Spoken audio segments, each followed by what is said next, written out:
The long-awaited clip-in tutorial that I have been getting asked for like the past 6 months. I'm gonna do a very easy, quick, straight to the point tutorial showing how I install my clip-ins. I feel like I have a very unique routine, so yeah, let's just get right into it. So the clip-in extensions that I am using today are from the brand called Curlsqueen, and as you can see in those beginning clips, the hair is just of amazing quality. I have 2 packs of their 22-inch water curly clip-in extensions, and these specific extensions are sort of mimicking 3A/3B hair texture. As you can see, the hair is super silky, super soft, super double drawn from root to tip, and I have their classic lace weft, but you can get their seamless lace weft depending on what you like. So I have 2 packs, 10 pieces come within each pack. So in total I have 20 pieces. I have 8 pieces with 2 clips, 4 pieces with 3 clips, 4 pieces with 4 clips, as you can see here.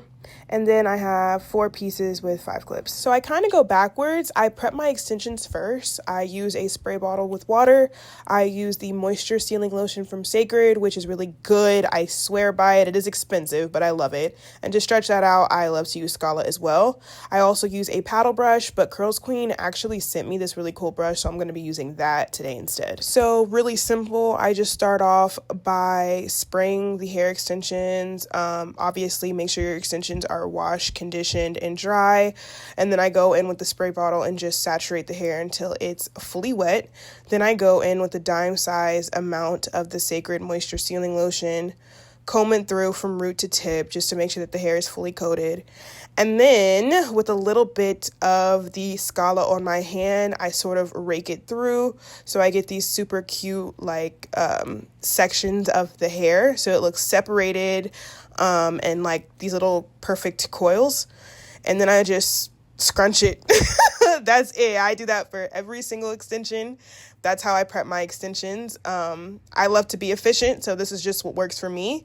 It should look something like this. And once that's done, I literally just lay them out. After they're all done, I admire them for a bit, and then I lay them on a towel to air dry overnight. I try not to use any heat on my extensions, so I just leave those alone overnight to just dry, and then I work on my hair. So let me show you how I do that. Okay, I'm being super vulnerable, so don't judge. This is my braid down. I just do 4 cornrows connected in the back and bobby pin it up. Nothing special, nothing cute, just straight to the point. For the front of my hair, I leave about 1 inch out, and then I leave like a 7-inch-ish part. I do have heat damage, so just ignore that. But I use the same products on my hair. I use Sacred, I twist it a bit at the top, and then I use a medium-sized roller and roll it up. That's it. That's literally the process. That's what I do. I just do that, pin it up, make sure that the roller is facing down. But that's pretty much it. And I just kind of repeat that all over my head. I do use a slightly smaller medium roller for the 2 pieces, actually for the 4 pieces in the front, which you'll see eventually. So those gray rollers are slightly smaller than the purple ones, but they're still all in the medium size range. This is the reason that I use 3A/3B clip-in extensions, because I have heat damage. This is kind of the curl pattern that I can sort of mimic with my heat damage. I can't make it anything coarser than this because my hair is dead. So once it's done, it looks like this. In total, I did 8 rollers, but you could do less, you could do more. That's just, you get the point. So yeah, slap a bonnet on, go to sleep. And the next day, we're going to finish the hair. My hair is completely dry, but I'm not going to take it down yet. I'm going to start off with putting the clip-ins in first. Obviously, you want to start off with the piece that has the most clips.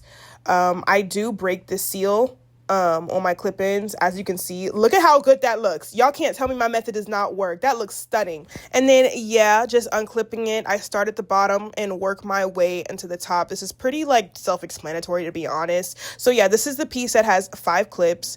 I did 2 of those. Also, side note, later on in the video, you will see me not even using all of the clips. I thought I would need 2 packs. I did not. Okay, Curlsqueen does not play. This hair is thick as hell. You do not need to use all the clips. You can, but it was physically impossible for me to use all 20 clips the hair's too thick. And this is literally me coming to that realization. So instead of using 4 clips with 5 pieces, I only used 3 because I was almost at half my head and the hair already looked so thick. I didn't need 4 pieces with 5 clips. It just was unnecessary. Then I went in with the pieces that have 4 clips on them. I did 2 of those and it already looks so extremely full. Like, I'm literally losing it at this point, and I'm just putting this directly in the back of my head. Now, the 4 pieces that have 3 clips on them, I did use all 4 of those. I put 2 of those directly in the back of my head, as you can see, just to kind of fill up the back of my head, get that over with. Doesn't need to be neat,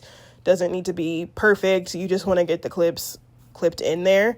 And then what I'm doing is just sort of lining it up towards the sides of my head, those additional 2 clips. I'm just lining that to the side of my head, as you can see. And then last but not least, I have 8 pieces with 2 clips on them. These are the smallest ones, and I'm just putting 4 on each side, just filling up the rest of my hair. Again, this does not have to be perfect, just using the rest of them. And you can see, like, I could not fit those additional clips in. It wasn't genuinely necessary. It's nice to have those additional clips. I love that. I love when I don't need to use all the clips. That's how you know that the hair you're getting is good quality. This is me internally panicking because my hair already looks so good and I feel so gorgeous. This hair was amazing. Okay. And these are my leftover clips. I had 3 pieces left over. Yeah.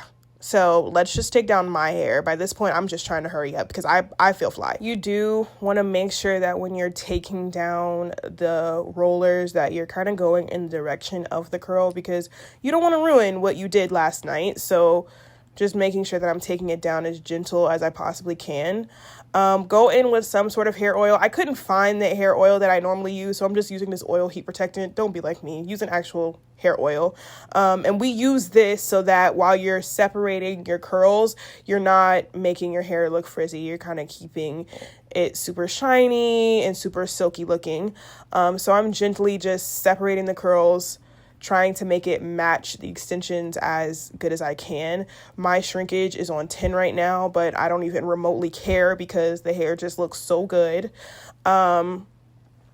And yeah, that's pretty much it. Wanted to pop in real quick and just say that a day later, I actually ended up just doing all of the clips. I know I said I couldn't, but I did. And this way I was able to kind of decrease the spacing between the top of my hair and the extensions. I thought I couldn't make it work, but I actually just took my time. I stopped trying to rush and it worked. It actually worked and it looks fire. So yeah, guys, that's literally my clipping routine featuring Curlsqueen. Shout out Curlsqueen. These are literally my new favorite clipping extensions.